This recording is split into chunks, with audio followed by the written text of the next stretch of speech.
हमें तुमसे कुछ बात करनी है बैंड्रा कंस्ट्रक्शन प्रोजेक्ट के बारे में। तुम्हें शायद पता नहीं होगा, उसमें काफी पॉलिटिशियंस इन्वॉल्व हैं। It's better to withdraw the case. बताओ बदले में क्या चाहिए? पार्क मुझे चाहिए।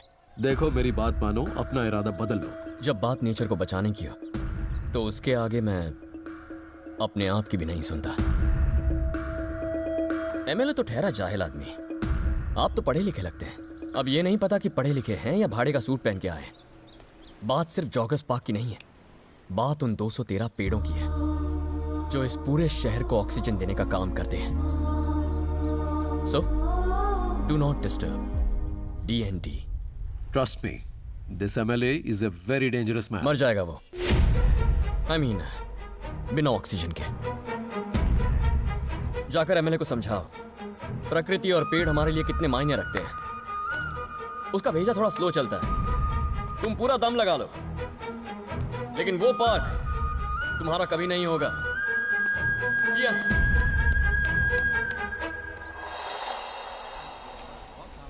समंदर और आपके बीच का रिश्ता एक माँ और बच्चे की तरह है। आपको उसका ख्याल रखना चाहिए।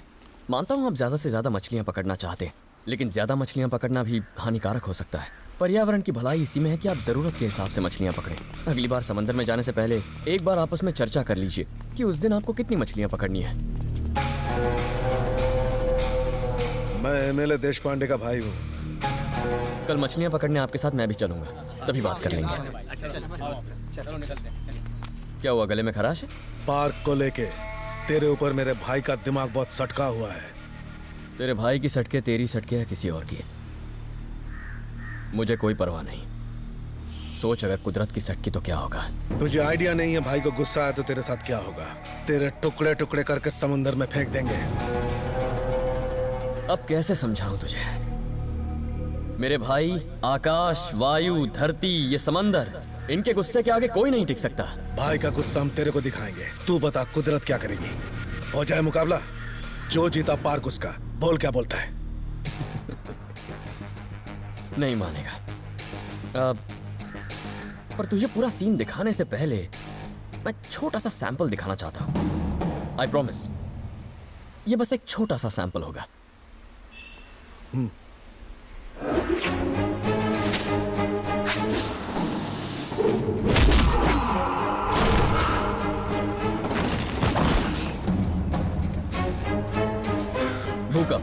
भूकंप के बारे में तो सुना ही होगा। ये कुदरत का ही एक हिस्सा होता है। ये मेरा सैंपल था। अब पूरा सीन देखोगे?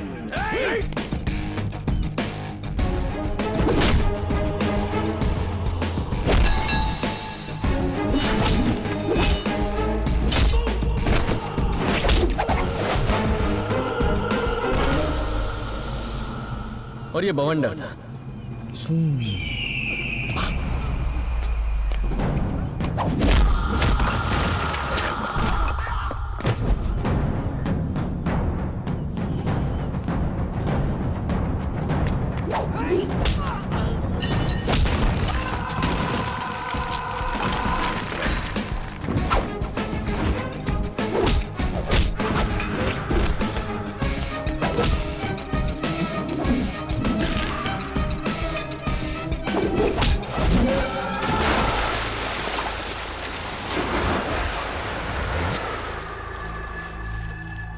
एक और खतरनाक चीज है, सुनामी।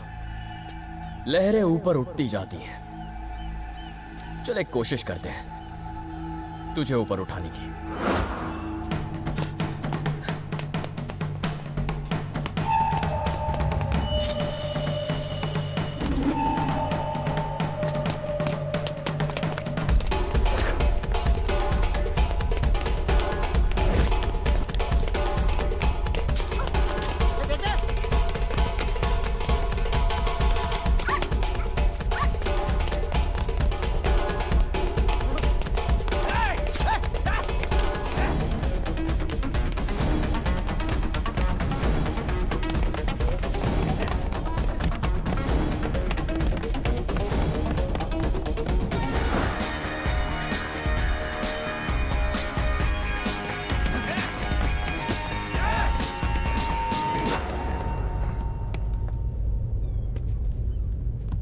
भाई कुदरत का कहर देख लिया मैंने, समझ गया तेरी बात। जाने दे मुझे। कुदरत वैसे तो कहर नहीं बरसाती, पर जब बरसाती है तो कोई उसे रोक नहीं पाता। जब तक तबाही का मंजर नहीं दिखाती, रुकने का नाम नहीं लेती।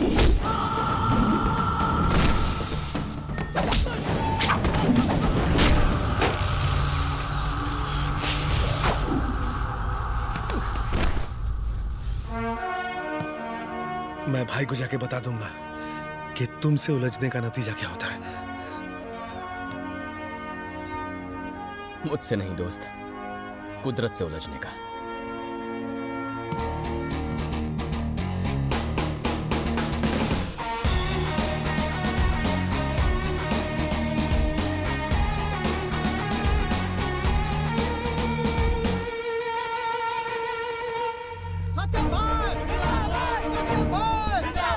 भाई आप ठीक तो है ना? ठीक तो है ना?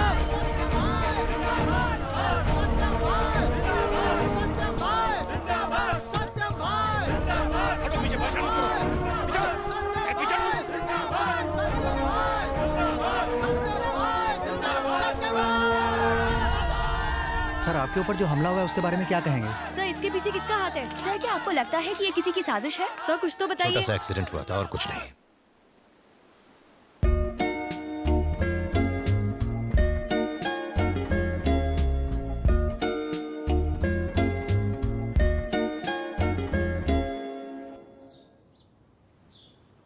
दिया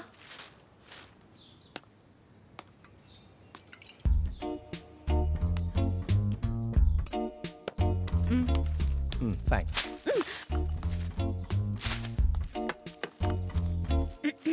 तुम्हारे लिए एक रिश्ता आया है दिया। मेरी कलीग सुनंदा है ना, उसी का बेटा है। खुद का बिजनेस है उसका, दिखने में भी अच्छा है। और अच्छी बात तो ये है कि वो भी तुम्हारी तरह नेचर का दीवाना है आनंद। अगर तुम कल फ्री हो तो मैं उन्हें घर बुला लेती हूँ, तुम उनसे मिल लेना। सिर्फ कल ही नहीं, मैं पूरी लाइफ फ्री नहीं हूँ। मैं इसके साथ बहुत बिजी हूँ। बोलो ना, इन्हें बताओ। तुम अगर प्लांट लगाओगे तो मैंने कहा था कि उन्हें पाल पोस के बड़ा करने की जिम्मेदारी मेरी होगी, कहा था कि नहीं? हमने फैसला किया था कि हम समंदर का नजारा देखते हुए अपनी सारी जिंदगी साथ में बिताएंगे। बताओ इन्हें। हमने ये सोचा था कि अगर लड़का हुआ तो उसका नाम प्राकृत रखेंगे और लड़की हुई तो उसका नाम प्रकृति रखेंगे। बताओ इन्हें, बताओ इन्हें कि मैं तुम्हारी जिंदगी हूँ।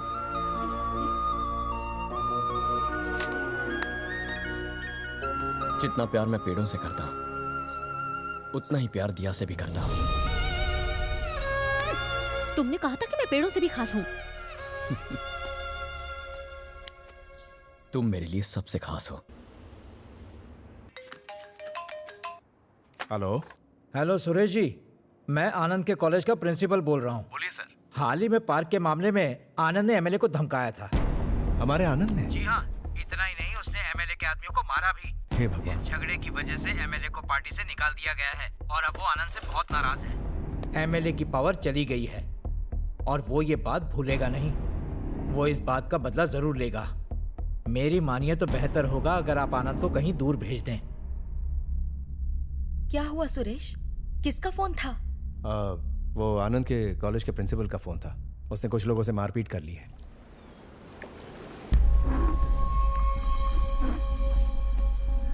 बड़े इंटरेस्ट से देख रहे हो। ये समंदर तो तुम रोज देखते हो। हाँ, पर ये रोज नया लगता है। तुम्हारी तरह। पिताजी की तबीयत पहले के मुकाबले अब बेहतर है। ही इज ओके ना। तुम्हें वो रिसर्च के लिए बाहर जाना था ना? Why don't you go now? अब ऐसा कुछ अर्जेंट नहीं है अंकल। बेटा तुम्हें जाना है तो तुम जा सकते हो। आज या कल का प्रोग्राम बना लो। टिकट्स बुक करके मैं तुम्हें बताता हूँ।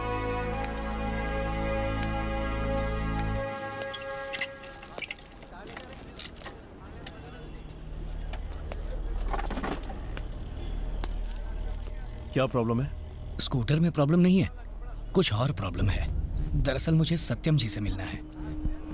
फिलहाल वो किसी से नहीं मिल रहे। सर बहुत अर्जेंट काम है। मैंने कहा ना वो किसी से नहीं मिलना चाहते। उन्होंने अब वैसे काम करना छोड़ दिया है। जनता गराज अब सिर्फ गाड़ियों की मरम्मत करती है। आप जाइए यहाँ से। सर प्लीज सर, सिर्फ एक बार उनसे मिलवा दीजिए प्लीज। सुनो, आज से ये रोना धोना पुलिस के सामने करना। जनता के राज के पास आने की जरूरत नहीं। चलो निकलो निकलो यहाँ से।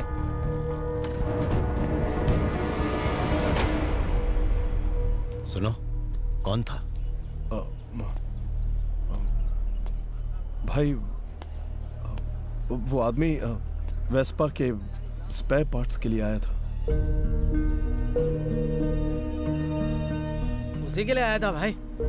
हमारे पास नहीं है तो चला गया। हाँ भाई, वो पार्ट्स अब आते ही कहाँ हैं? अली बोला। हाँ हाँ सत्यम भाई, वो स्पेयर पार्ट्स के लिए आया था पर हमारे पास है ही नहीं।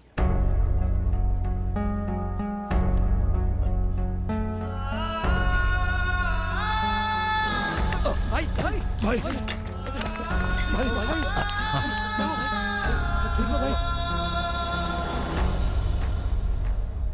पता नहीं एक्सीडेंट के बाद डॉक्टर ने ऐसा तो क्या कह दिया है कि तेरी माँ और गैराज वाले मेरी बहुत फिक्र करने लगे हैं। जनता गैराज में जो लोग मदद मांगने आते हैं उन्हें मुझसे मिले बगैर ही वापस भेजा जा रहा है। वो लोग आखिर ऐसा क्यों कर रहे हैं? मेरे लिए वो लोग उतनी ही अहमियत रखते हैं जितना कि उनके लिए मैं। उम्र के इस पड़ाव पर आकर मुझे लगता है कि काम थोड़ा कम कर देना चाहिए मुझे। पर दिल की बात कहूं तो जब जनता गैराज से लोग खाली हाथ बिना मदद के लौट जाते हैं तो पता है, जिंदा होने के बावजूद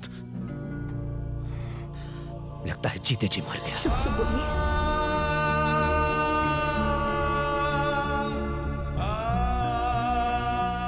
अब वक्त आ गया है कि तू इस जनता गैराज की जिम्मेदारियां अपने कंधों पर ले ले। कौन सी जिम्मेदारियां? गाड़ियों की मरम्मत की या लोगों की मरम्मत की? ऐसे कह रहे हो जैसे कोई बहुत बड़ी पॉलिटिकल पार्टी या कोई बड़ा बिजनेस सौंप रहे हो। बात करते हैं।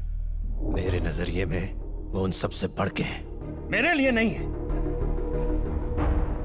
गैराज की उस सस्ती सी लकड़ी की कुर्सी पर बैठकर दिन रात लोगों की बकवास सुनना और गाड़ियों को ठीक करके कमाई गई उस चिल्लर को गिनना। मेरे सपने बड़े हैं। मैं कुछ और करना चाहता हूं, बड़ा करना चाहता हूं। राघव, राघव, तुम लोग खाओ।